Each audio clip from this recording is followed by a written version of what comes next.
To me, I consider myself like a band. Loose on the continental tentacle. Let's go!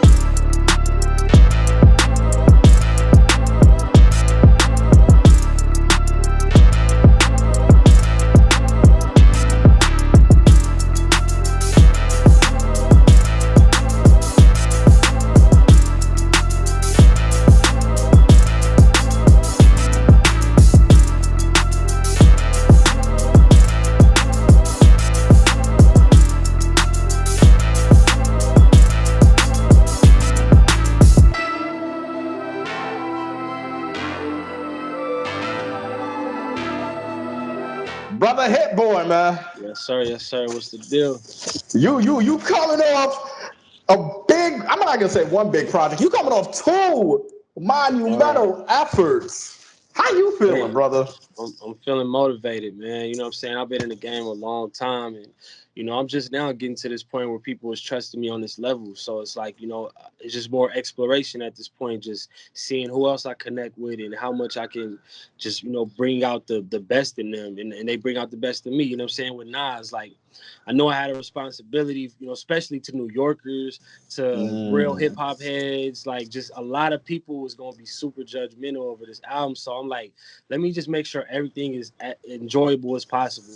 And it's like, you could just press play on it and let it rock, man. And then, obviously Sean, man, like he just, one of the illest, modern artists out there. Like, got a crazy mind when it comes to bars, and his cadences is ridiculous. Like, that was really just, me being creative as possible, me trying to be new as possible. If you listen to the intro, like for me, that sound like a mixture of like the intro of Sicko Mode, like Carousel, Niggas in Paris. Like somebody was like, that's the most Hit Boy beat I ever heard. Wow, all blended, Sean, all blended. on Sean album. So it's like I just kind of blended everything that I've been doing and just like let me make just the hardest modern shit I can. So I have fun just mixing up the sounds between Nas and Sean, and just I thank them for trusting me.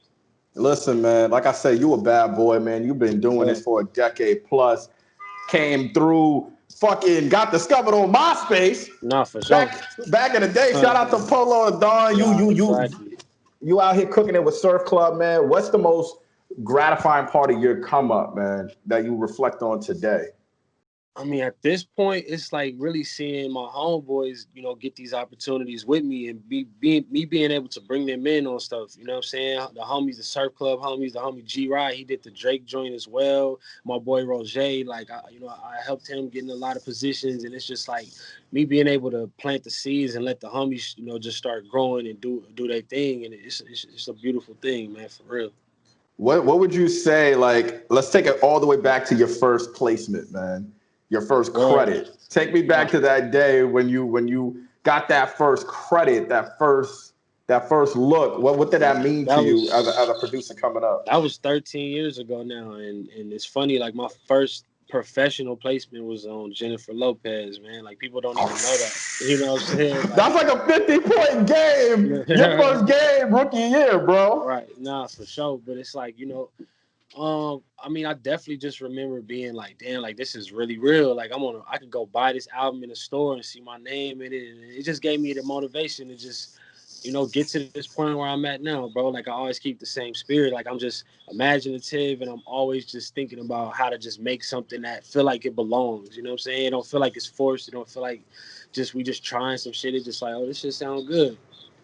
Man, and to have a Jennifer Lopez credit off the rip, that's a phenomenal feat, man. And then I know you spent a little bit of time at Good Music, man. What would you say the 2 years at Good taught you the most as a producer and as an artist? Because you were working with a Kanye, Yeah.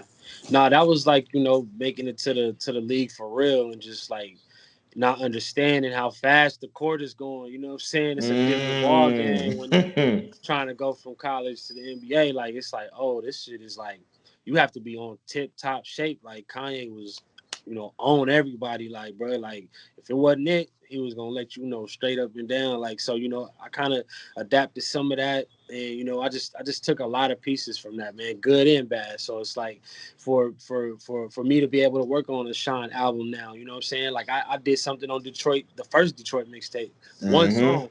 You know what I'm saying? But I wasn't developed as I am now to be able to lock in with an artist and be able to help paint the whole vision. That's so dope, man. And I always remember, like, I interviewed you back in the day. This is probably around the time you did Jay-Z interview, man. And you really showed your skills as a lyricist for those Or, who are like, yo, trying to sleep on the kid. You got some bars, man.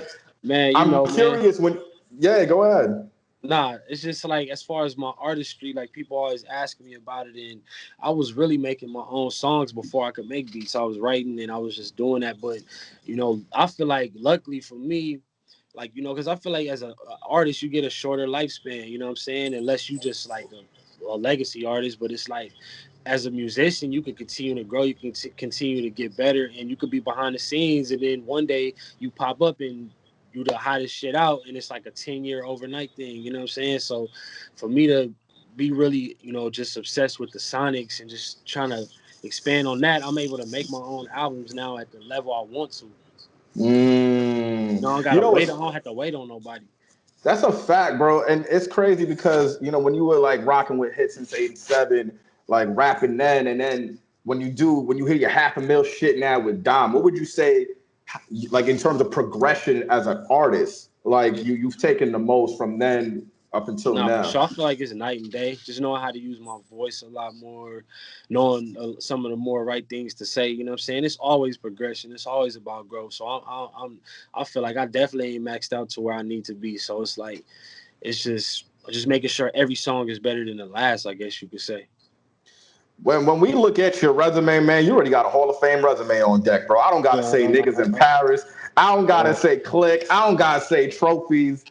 What would you say is the most underrated record that you produce in your catalog in hip hop and outside of hip hop? I feel like I got a lot of fucking mixtape worth, but one song, all people ask me this, and I always say it, bro. Like, motherfucking Watch and Learn by Rihanna. Like I feel like that joint should have been Ooh. out of there, bro. Like, and it was early on, like the Caribbean wave. Like people wasn't super doing that sound. This is 10 years ago now, so it's like, Yeah. or almost 10 years ago.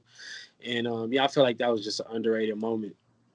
Bro, along with being underrated, I mean, it's obvious you're a Grammy winner, bro. You know what I mean? Man, I got two of them things, man. That's a blessing, bro. For real. Bro, you got two chips on you, and I gotta ask you this, man. Which Grammy would you say is the most rewarding for you? Niggas in Paris or Racks in the Middle with Nip and Roddy? It's crazy because I mean, obviously Paris, that's my first one, so that mean a lot. But everything going down with Nip and our relationship and shit like that, like that just mean everything, man. For him to be able to do that for his family can hold on to that, and like that's never going nowhere, man. Like he really left a piece of his spirit on earth. Like, so for us to put racks in the middle together and really just do it on just some real A1, it wasn't no industry out super A&R play. Like I A&R the shit for real, like just put the whole play together, and for us to win a Grammy, man, like that definitely is just big. Bro, it's crazy because I still remember when you came into the Billboard office and you broke down the story to Racks, and you were saying how methodical Nip's process is. Yeah. Like the brother would take forever Yeah, no, for to, sure. to put a track together, man. Talk about, like, I guess a gem you took from him as far as his studio prowess as an I artist. mean, I really could put it in perspective now because, when you listen to his music, you like, damn, like everything he said was for a reason. Like he wasn't ever on some just gibberish, just talking anything on a song. Like he really thought this shit out. And that's something that we should all, I feel like, appreciate for real. Like it's just a lot of people that got a cool melody, but they saying just anything that come to mind. Like he really he left an imprint with his lyrics. So it's like just go back and listen to anything he put out. Like you could just tell it was intention behind it. Bro, like I said, we Nip, Hov, Ye, B, Rihanna. Is there anybody you still get a little, like, as far as shook when you in the studio with them? Like you still get a little bit of chills, like, oh shit, like I can't Man, fuck up when I'm making this beat. man, shit, bro. Everybody you just named, they all Hall of Fame. They all elite. You know what I'm saying? Like being in here with Nas, like I'm just like, man, like you know, one thing, like obviously take advantage of the opportunity, but just really just put your all into this shit. You know what I'm saying? Like that's how I just take it with everybody. Like I'm a true music maker. I'll be making with music with my homeboys. I got, you know, niggas like my nigga Desto Dub from Watts. I got a whole Mm-hmm. album with him. That's just my nigga, my homie. Like Wow. Wow. he got a clothing line that's like super popping in the streets. Like everybody wear that shit, but he also is a dope artist. So me, like I'm learning from him. He learning from me, like in multiple different ways. And then I'm also in the studio with Nas. I'm in the studio with Sean. I'm in the studio with whoever. So it's like I'm a true student in this shit, and I don't have no ego about it at this point. Like, cause I went through my point of having an ego with this shit. I went through my point of being stressed out about I wanted every song to just be the biggest shit ever. And I also was like, Mm. almost, I was feeling like a failure after niggas in Paris because I'm like, if it wasn't on that level, I just feel like it was a failure. Even songs that went platinum, I got dummy amounts of platinum songs that went platinum after niggas in Paris, but I just still felt like if it wasn't that moment, you know, and that's just something I want to tell like new producers, like it's not always gonna be the same thing. Like everything got a different value to it. You know what I'm saying? Like I feel like Ultra Black is one of the biggest moments for Black people in a long Yes. time because Yes. every song, you know, not every song, but a lot of songs that's made for us heavy, make you feel sad, make you feel down. Ultra Black is like, nigga, Sanford and Son reruns Jokes are Black. Mm-hmm. Cash Money Mm-hmm. White Tee with the Soldier Rag. Like, we really on some real shit. You know what I'm saying? So it's like, just it's those moments, like, you know, me putting my son in a video, like that's biggest niggas in Paris to me. You know what I'm saying? Like even Wow. though I'm not, it's not, it might not, it's not to even compare it, but it's like that was more like a radio pop driven type joint. But Ultra Black to me in my soul is a hit. You know what I'm You saying? feel it. You feel it. No, that's a soul stirring hit, and it's crazy you say that, man. With niggas in Paris, because I always wondered, like in your mind when you were making these beats, like let's say a trophies, were Yeah. you chasing that mainstream Hot 100 Grammy appeal because you saw what niggas in Paris did and the In a impact it sense, had? I was trying to like have, you know, the energy of it, but I feel like every time I tried to chase niggas in Paris, I never ended up nowhere with it. Like, you know what I'm saying? And I Mm. just I just really had to learn, bro, to just take every song, every beat as what it is, like, and just maximize on it and let it, you know what I'm saying, it's gonna turn out how it turn out. You know what I'm saying? I used to invest a lot more in my emotions into just everything other, like, you know, obviously I'm gonna put my emotions into the music, but then I will worry about all the exterior shit. But now it's like niggas fuck with this shit, cool. If they don't, cool too, bro. I got 100 more. We gonna keep blasting. Period. Let me ask you this: are you more critical of yourself as a producer or as an MC? I mean, both really, you know what I'm saying? I want to do that shit to the max level. Like, you know, and when I put my first project out, like that was just super. I was coming off niggas in Paris. So you gotta think about niggas is looking at me on a certain level. Me, I'm still like, I'm just, you know what I'm saying, coming out of where I'm coming from, you know, Pasadena, IE, having damn near Yeah. nothing, and like put my tape out, and niggas expected me to have niggas in Paris level records when it's like it wasn't that, you know what I'm saying? So I feel like a lot of people put like a whatever type of dark cloud over my artistry shit for a second just because it wasn't on that niggas in Paris level, but it was me in a developmental stage to get to this point where Mm. I could do albums for people and I could make my own shit and it's a lot better than it was, and you know, it's just all about growth. Man, and I said this to you earlier, man, about Dom. When Dom and I were talking, man, he said how much confidence you instilled in him. Because there was a point, and I told Dom straight up, I kept it real with Dom. I said, yo, Dom, man, I'm a little worried about you because the music was a little Uh, And he was like, yo, I heard the critics and it bothered me. But then when I linked up with Hit, I regained that confidence. I regained that swagger. I'm Funny he curious. said that, bro, Yeah. because I feel the same way. Like, you know, I said this in an interview recently. Like, you know, when I linked with Dom, man, like that really helped like shape, you know, me putting projects together and really like having a focused energy. You know what I'm saying? Like he's not a guy who's gonna do too many theatrics. And you know what I'm saying? Certain crowds or certain people that I was around, they all about the theatrics. So for me to turn that page and work with somebody like Dom who's like, man, every song, just take that shit, max it out as much as you can, make it best as you can, and go from there. Just keep making songs. Like don't just like just don't do too much. And you can hear King's Disease. We didn't try to do too much. We Yeah. made songs that people could listen to. You know what I'm saying? And Sean shit like it's a little more modern, edgy, but it's still some real energy in there. Like he's saying some real shit. I could see how comfortable you and Dom are together, and like you said, the pressure is off. It's like y'all just having fun with it.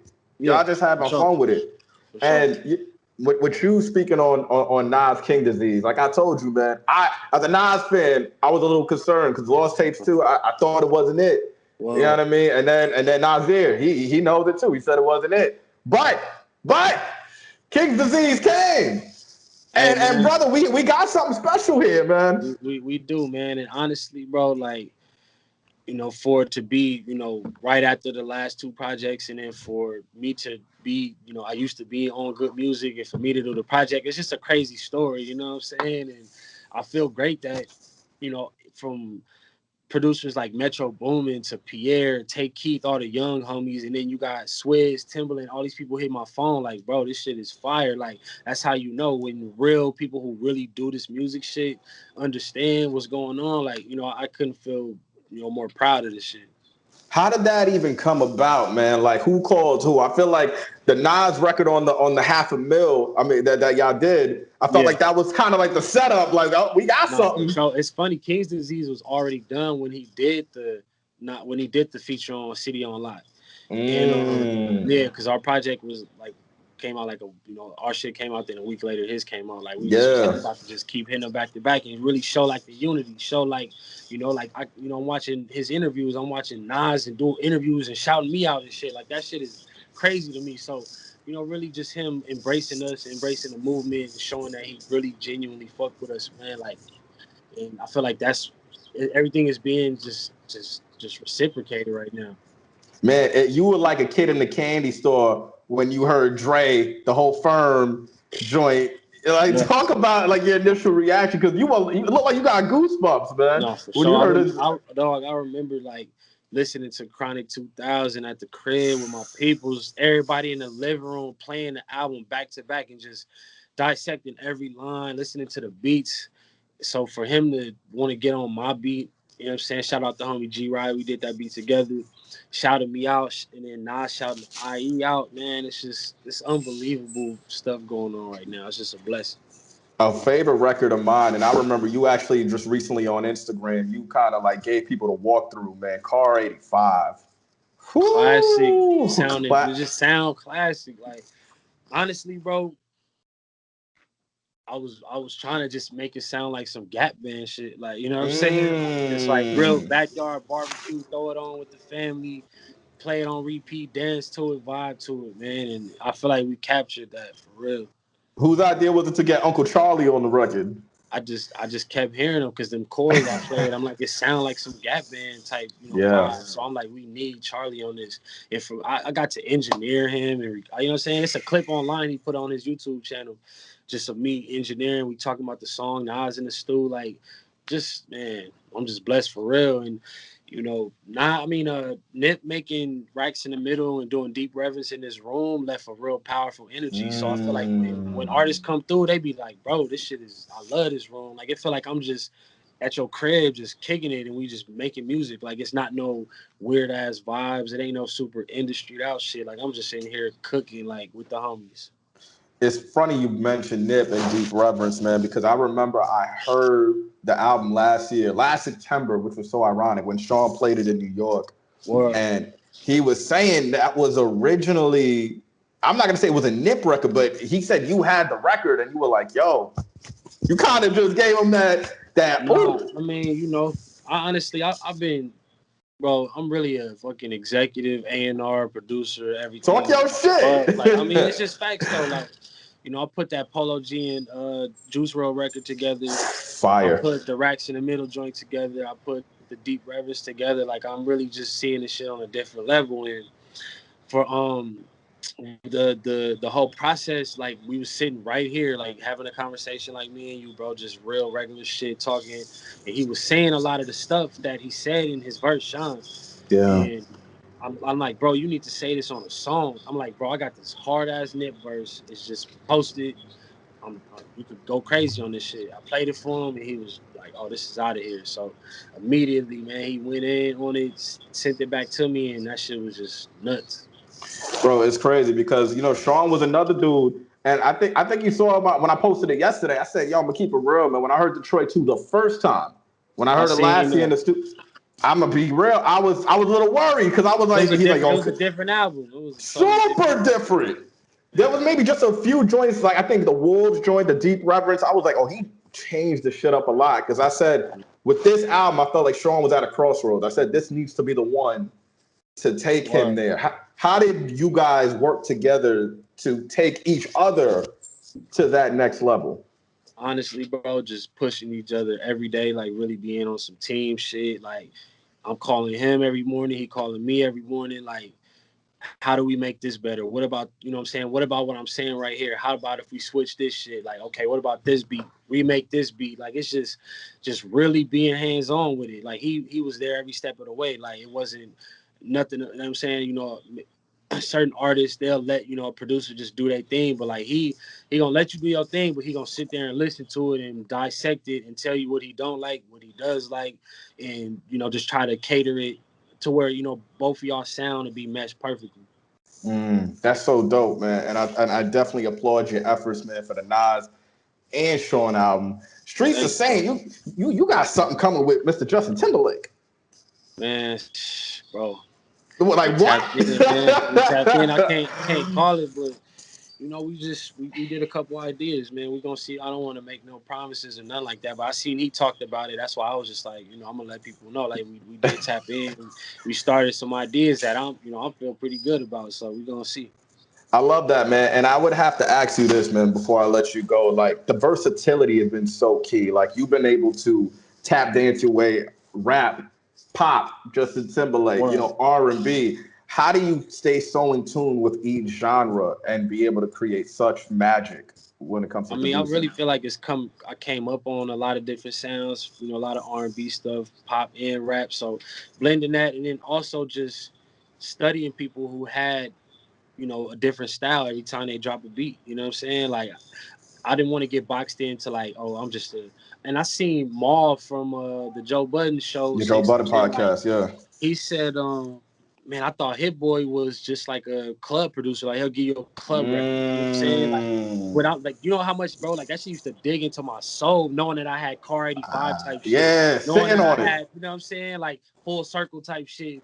And motherfuckers will come to me and I'll play them type of beats. They not open to them, you know what I'm saying? And it's like in the perspective, it's like, oh, he don't have that. But now, it's starting to come more into the picture of like, okay, like he got what we need. So whoever trying to tap in, man, holla, because this shit is going right now. Like, you know what Say I'm saying? less. Say less. I'm curious, man. What would you say is the most underrated part of your arsenal now as a producer and as an MC? You said underrated?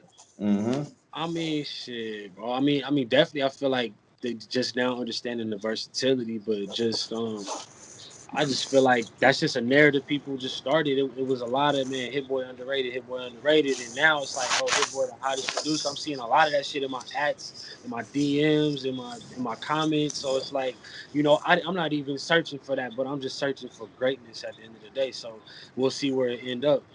Here we go. We're looking forward for that Betty the Butch too, man. That's Oh another one, man, man. that's a rocket right there. Whew, that's nasty, man. Well, my boy, he different, man. He a true beast, man. Like. And it's like even with that, people like, man, what kind of sound he about to give him? But man, we got some soulful fire shit on there. Man, hit. I can't wait to hear it. You're having a monumental year. I'm gonna put you in, vote you in for producer of the year, Respect, MVP, bro. MVP life. Before Thank I you, let bro. you go, any words you want to give to aspiring producers out there that trying to come up and Man, they modeling the game after you? stay down, lock in, you know what I'm saying, on the music as much as you can, man. It just sounds basic, but it's true, bro. I come to the studio, if not every day, every other day, as much as I can, and I'm just cooking. I'm just cooking like I haven't done nothing before. You know what I'm saying? Keep And, that mentality. Just yeah. keep locking in like you ain't made a beat before. And for the people when they watch this, I'm gonna let them know this is the day after Sean dropped that you back in the studio. I was like, damn, brother ain't Nah, trying to for sleep. real. For real, you already know, man. I'm locked in.